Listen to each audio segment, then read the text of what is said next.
Hello students and welcome to the next lecture of fourth unit, that is Smart Cities, Distributed Intelligence and Central Planning. In this lecture we are going to study information dynamics and allometry in smart cities. Here we consider the interplay between Shannon information, that is SHI, pragmatic information, that is PI, and semantic information SI to the dynamics of information in smart cities. We distinguish between three producers and processors of information. The city as a whole comprising artifacts, that is buildings, streets, etc., human agents and automata, that is artificial agents. So these three, that is artifacts, human agents and automata, are three producers. Okay, we treat the city as a sender of information where the role of artifacts, that is buildings, streets, etc., is interpreted in Gibson's sense. The emitted information is treated as Shannon information and measured in bits. Its recognition is left to the receivers. So receivers are humans and artificial agents, that is automata, and this Shannon information is converted to pragmatic information and semantic information. Okay, understood? Whatever is the information that is given by the artifacts, that is buildings, streets, etc., so that information will be gained from the sensors. Okay, we call it as the Shannon information. Okay, it is the information related to the parameters such as temperature, etc. Okay, then it will be captured by the receivers, that is humans and the artificial agents, and this SHI, that is Shannon information, is converted to the pragmatic information and semantic information. Pragmatic information becomes visible as a specific actions performed by humans and automata. We include the semantic information in pragmatic information provided ideas, concepts, plans, etc., or mental states are externalized, for example, by written text, computer programs, including those for graphics, etc. We measure the pragmatic information in bits. Okay, so whenever that information is converted into PI and SI, that will be represented to get from the human or the other people, and it will be represented in text that will be understood to the common people or represented graphically.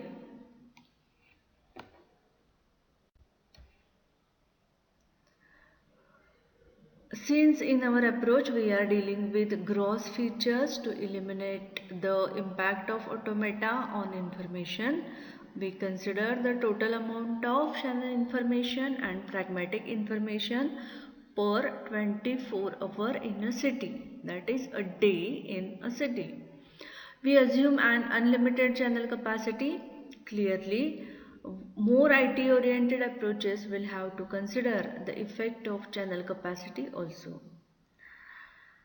Here, the conversion of SHI to PI occurs within 24 hours, that is temporal coarse graining, and the local fine structure is ignored, that is spatial coarse graining. Okay, so instead of spatial coarse graining, temporal coarse graining is considered. The city is treated as an open system with imports and exports of raw material, commodities, ideas, etc. The variables of our basic equations will be SHI, that will be produced per day by the city, and it is denoted by S. Pi produced by humans and denoted by Py, and Pi produced by the automata per day and it is denoted by Pa. So this was about the information dynamics. Now let us see allometry. Basically allometry is the word from biology, and let us see what it is and we will apply it for the concepts in the smart city. So allometry is the study of the change in proportion of various parts of an organism as a consequence of growth. Okay, so whenever growth occurs in a living organism, what change occurs in the various parts of its body, that proportion is measured and that is called as allometry. Got it? What is the basic idea of allometry? It is the change in proportion of various parts of organism, that is living organism, any animal or man, uh, whenever it grows. It was first applied to the living organisms to study the relation of volume to shape the behavior. Now, interestingly, cities can be modeled as living organisms for study, and they have a sort of vessels infrastructures to disseminate heat, which in the case of cities is economic wealth. These infrastructures that used to be roads and then were complemented by water pipes, sewage pipes, and more recently by telecommunication wires have a fractal structure just like the veins in the human body. Okay, and indeed statistics show that the ratio between the effort, that is the metabolic rate, to keep the city going and its production of wealth is of the order of 3 by 4.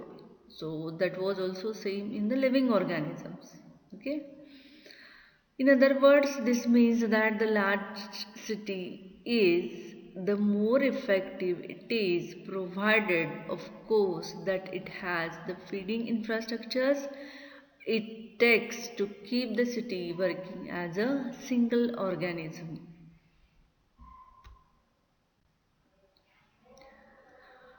If these infrastructures break down, they are not pervasive, then also in the city splits into several organisms and becomes less and less efficient as these individual organisms become smaller and smaller.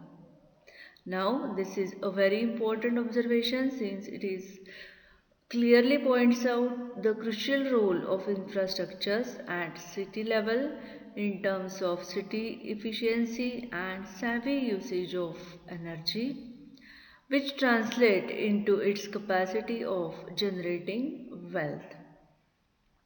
However, if statistics show that the pervasive infrastructures result in a Kleber curve, so it is shown in the diagram, Kleber curve, relating cities of different sizes. It also shows that the different quality of infrastructures, for example having or not having a broadband infrastructure, result in different efficiency levels.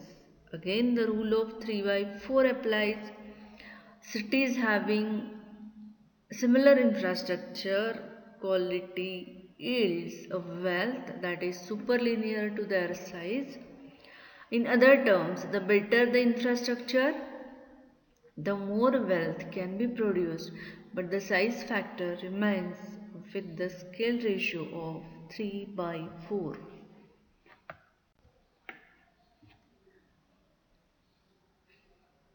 According to the study, homicide rates is superlinear. That is, bigger cities have a number of homicides that is larger than the scaling factor, while the number of traffic incident is isometrical to the scaling factor. That is, a city has double the size will have double number of traffic accidents. Okay, but the number road suicide is sublinear. That is, the bigger the city, the less percentage of suicides. It seems that a larger city can provide more reasons to live than a smaller one, because it is having more economic growth than that of the smaller city. Getting it? Hence offering alternatives to those grave depression state.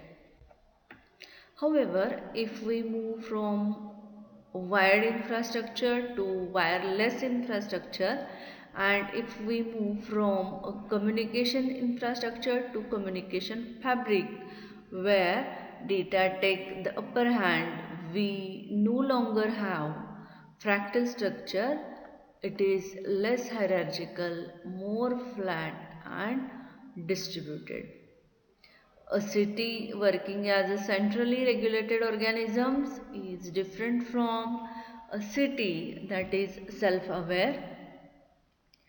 And as we move towards the Internet of Things through a bottom-up awareness creation as opposed to a top-down regulation, we are basically changing the working model of the city.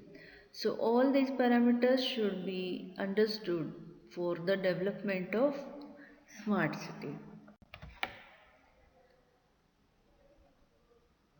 It would be interesting to measure the impact of the scaling factor. Size will no longer play a significant role in the overall efficiency, and that a small city might be efficient as a big one. This is something that we should investigate when looking at making cities smarter. We need to understand that what technology to deploy and how to deploy it so that the overall efficiency is no longer depending on the city size, and that should allow us to evolve cities that are both smarter and safer and happier for its dwellers.